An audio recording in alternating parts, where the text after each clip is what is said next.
Mr. Charles is my name. DK is my game. Not right now. Oh, sorry. Hello, everyone. Thank you for joining us for Developing Kids Words of Wisdom. My name is Kim Johnson. I am the president, CEO, and founder of Developing Kids. And I'm Charles Johnson, the board chair of directors for Developing Kids. So today, our topic for the Words of Wisdom session is strength, hope, and survival. And this is in relation to the COVID-19 pandemic that is happening right now. I'm going to turn it over to Charles Johnson, and we're going to start with how you build upon strength. Well, I thought best served for this particular video would be a personal experience. There are so many questions about COVID. There's so many things we still don't know. I understand that. Today's cases, 18,000 cases in Michigan, 9,000 in Wayne County, 3,700 in Oakland County, so on and so forth. Well, I stand here, or I sit here today proud to say I'm one of those survivors. Yes, guys, I was diagnosed with COVID. I had to spend time in the hospital. My oxygen levels were deathly low, which I did not know until after the fact. And it was a experience that I'll never forget for the rest of my life. But guess what? I came out on the other side. So that means there is hope. And when you talk about strength, you look to my left, my wife. She was my strength. My necklace with my family, they're my strength. That's what got me through. Because it was really, really sad. It was depressing, and I'll tell you why. Yes, I had to go to the hospital, EMS, emergency, the whole deal. But here's the bad part. If you go to the hospital, which is actually the right thing to do, you can't have any visitors. You can't have any friends. You can't have any family. You can't have any wife. Nothing. You are on your own. They put you in a room, and everyone who comes to see you is pretty much dressed in riot gear to make sure that they're not getting affected. So you feel like a leper, to be honest with you. So as I lay there in a very small hospital bed, watching a very small TV, being poked and prodded and checked on, and vitals and IVs, the whole time, my entire focus was just getting back home to my family. I didn't know what was going on with me. I've never stayed in a hospital in my entire life. I've never had oxygen. I've never had to be hooked up to heart monitors. So this was all foreign to me for a multitude of reasons outside of COVID. Not to mention the fear of the unknown. Well, the good thing is I was one of the lucky ones. I was blessed to be able to be at the right place at the right time. Well, what do you mean by that, Charles? Well, I'll tell you. You see, after they did a battery of tests on me, chest x-rays, heart scans, CAT scans, different types of swabs, blood draws, and to come to the conclusion that I indeed did have COVID, it just talked about the new medication that they were using to treat for malaria a while ago. They were just talking about it on the news. And they said, you know what, Mr. Johnson, we're going to start you on that immediately. And they did.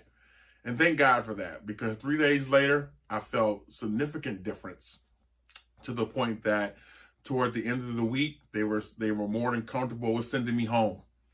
So I had never been so happy to be kicked out of anywhere in my life. My wife here, she comes to get me. She brings me home, and she established what I affectionately call clean rooms. Because even when you get out of the hospital, guys, you still need to stay self-quarantined for an additional 3 days. And I'll tell you why. Because even get out of the hospital, you're in recovery mode. Remember, the virus can survive for another 72 hours. So for things that you touch, your clothes, anything that you're in contact with, you run that risk. So you take the extra precautions. And so it was all about, when I got out of the hospital, it was all about masks and gloves and disinfectant.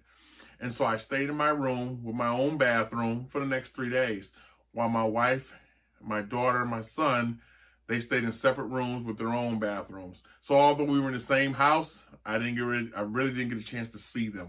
My wife would come in and bring me food with her mask on and her whole garb, drop it off, and then she would leave. I would sit on the end of the bed, I would eat, and then I would sit there and I would rest. But you know what? I wouldn't trade for anything in the world. You see, remember, I told you guys, in the hospital, you are all by yourself. The people don't know you. They're trying to help you, but they don't know you. So therefore, that sincerity, that empathy, it's just not existent because they don't have time. Because each nurse has, 8, 10, 12 patients. So they're allotted 3 minutes to 5 minutes with you. That's what you got. So although I didn't have that personal contact with my wife, with my children, I was still home. I knew they were still right down the hallway. They peeked in on me in the middle of the night to make sure I was okay, to make sure I was breathing okay. I had a short stint in which I was on oxygen at home, but that lasted about 3 days and I was done with that. But what it did, it built up that strength. It built up these lungs that now allow me to speak with such force. You see, unfortunately, a lot of people don't have that story. We've had 405 deaths as well in the state of Michigan. Understood. But remember, of 18,000 cases in Michigan, we've had 405 deaths. Again, death is not a happy thing, but when you look at the numbers relative, you have to think about that. Think about all the survivors. You're looking at one, you're listening to one. So when you talk about strength, you have to be willing to, the funny thing about strength, you have to be willing to listen. Because had I not listened to my wife, I probably wouldn't be here. She saw things that I just didn't see because of the state I was in health-wise. You see, with COVID, you become very disoriented. You become lightheaded. Your breathing is labored. You lose your appetite. You're running back and forth to the bathroom. Some cases you're getting chills or high fever. All these symptoms aren't symptomatic in everyone, but you can have any one of them, 2, 3, 4, all of them. And you don't know what your body is doing. Your body's trying to reject it, but it's draining you and you're finding yourself moving slower and slower and slower. And how it attacks your lungs and your oxygen levels, that's the key part. Because if your brain isn't getting oxygen, now you got a problem. Now you have a problem. Well, my wife recognized it. That's what saved my life ultimately. That and the grace of God is why I'm sitting here talking to you guys. And that's why I'm talking to you guys. Because when you talk about strength, when you talk about survival, you're looking at it. It goes well beyond DK. DK is here to help with that strength in our communities. We are here to help with survival.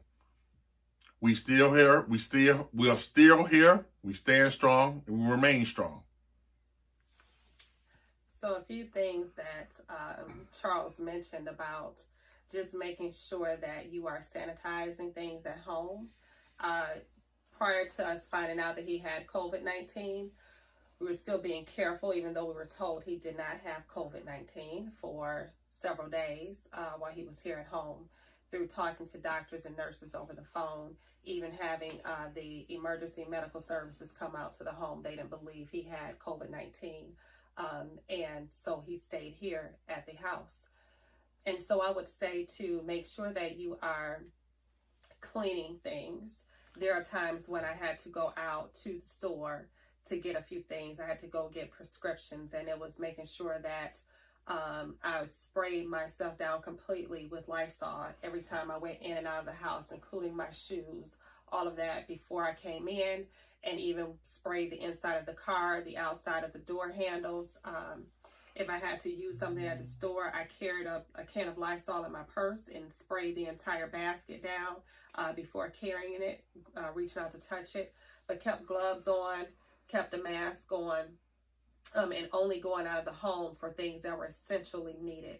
And so I say to you that, one, to know that there is hope. So just making sure that if you have to leave home for things that are just absolutely essential, such as food or medicine, that you do so, but making sure that you are covering yourself, that you are making sure that you're sanitizing things that you're touching, because you can go out, but you can also bring that virus back into your home. And so being very careful of that if you have to leave out of your home. And just to know that people are surviving. It's unfortunate, and our hearts go out to everyone who has lost a loved one due to COVID-19. Personally, we have lost several people that we know, and it's heartbreaking every day to be informed of someone else who has succumbed to the virus. However, there is hope. There are people surviving, and it's just to know that you can fight it by doing things such as staying home, making sure that you're cleaning and sanitizing as much as possible, reaching out to a doctor or physician, where if you're having breathing problems, seek help immediately. And we just want you to know that we care for all of you.